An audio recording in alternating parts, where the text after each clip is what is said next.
नमस्कार दोस्तों। स्वागत है आप सभी का हमारे चैनल भक्ति ज्ञान में। दोस्तों आज मैं आपको करवा चौथ की व्रत कथा सुना रहा हूँ।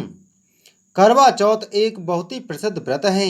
यह न केवल भारत में बल्कि पूरी दुनिया में हिंदू परंपरा का पालन करने वाली महिलाओं द्वारा मनाया जाता है। इस दिन सभी महिलाएं सुबह जल्दी उठती हैं और सूरज उगने से पहले सरगी खाती हैं। फिर वे सबसे सुंदर कपड़े पहनते हैं और जब तक वे चंद्रोदय नहीं देखते तब तक भोजन नहीं करती हैं।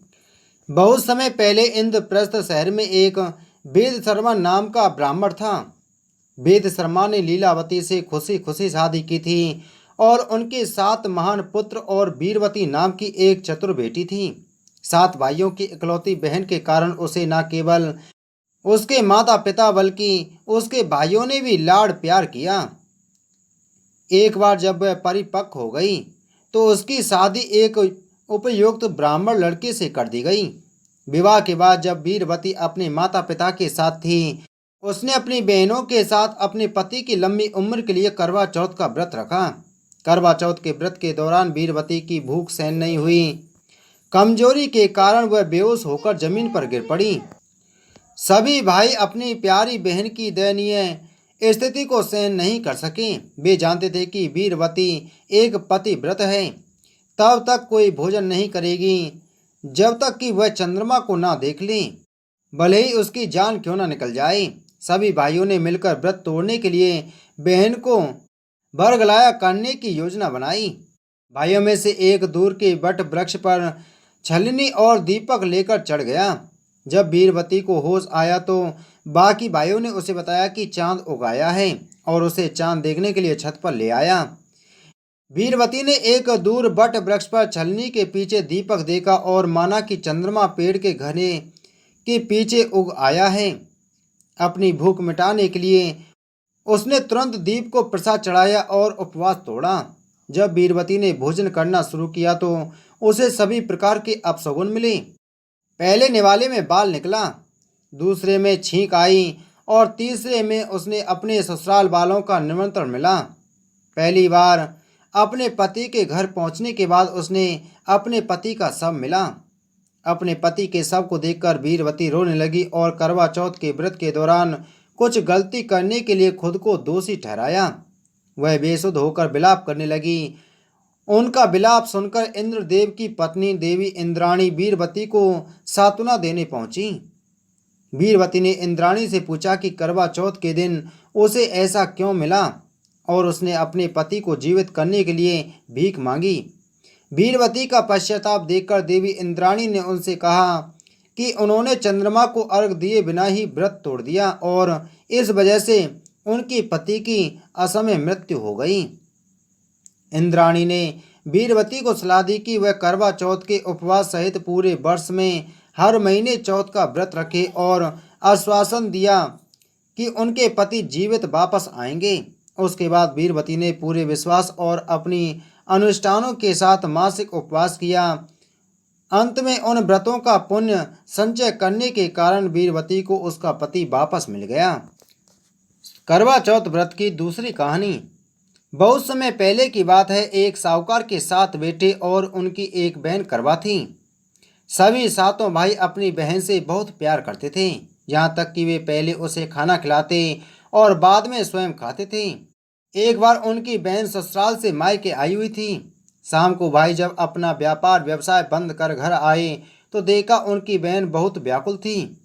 सभी भाई खाना खाने बैठे और अपनी बहन से भी खाने का आग्रह करने लगे, लेकिन बहन ने बताया कि उसका आज करवा चौथ का निर्जल व्रत है और वह खाना सिर्फ चंद्रमा को देखकर उसे अर्घ देकर ही खा सकती है। क्योंकि चंद्रमा अभी तक नहीं निकला है, इसलिए वह भूख प्यास से व्याकुल हो उठी है।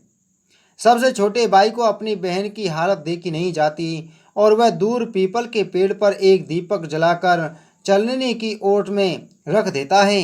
दूर से देखने पर वह ऐसा प्रतीत होता है कि जैसे चतुर्थी का चांद उदित हो रहा हो। उसके बाद भाई अपनी बहन को बताता है कि चांद निकल आया है, तुम उसे अर्घ देने के बाद भोजन कर सकती हो। बहन खुशी के मारे सीढ़ियों पर चढ़कर चांद को देखती है, उसे अर्घ देकर खाना खाने बैठ जाती है।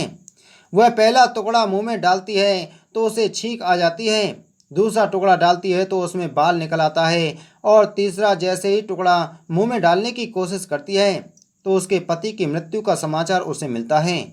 वह बौखला जाती है। उसकी भाभी उसे सच्चाई से अवगत कराती हैं कि उसके साथ क्यों ऐसा हुआ है। करवा चौथ का व्रत गलत तरीके से टूटने के कारण देवता उससे नाराज हो गए हैं और उन्होंने ऐसा किया है। सच्चाई जानने के बाद करवा निश्चय करती है कि वह अपने पति का अंतिम संस्कार नहीं होने देगी और अपने सतीत्व से उन्हें पुनर्जीवन दिलाकर रहेगी। वह पूरे 1 साल तक अपने पति के शव के पास बैठी रहती है, उसकी देखभाल करती है, उसके ऊपर उगने वाली सुई नुमा घास को वह एकत्रित करती जाती है।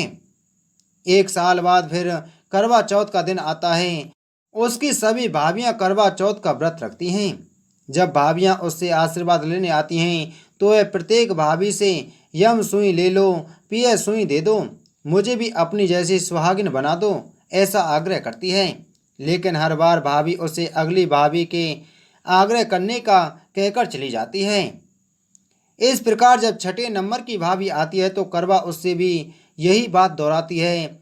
यह भाभी उसे बताती है कि चूंकि सबसे छोटे भाई की वजह से उसका व्रत टूटा था, अतः उसकी पत्नी में ही शक्ति है कि वह तुम्हारे पति को दोबारा जीवित कर सकती है।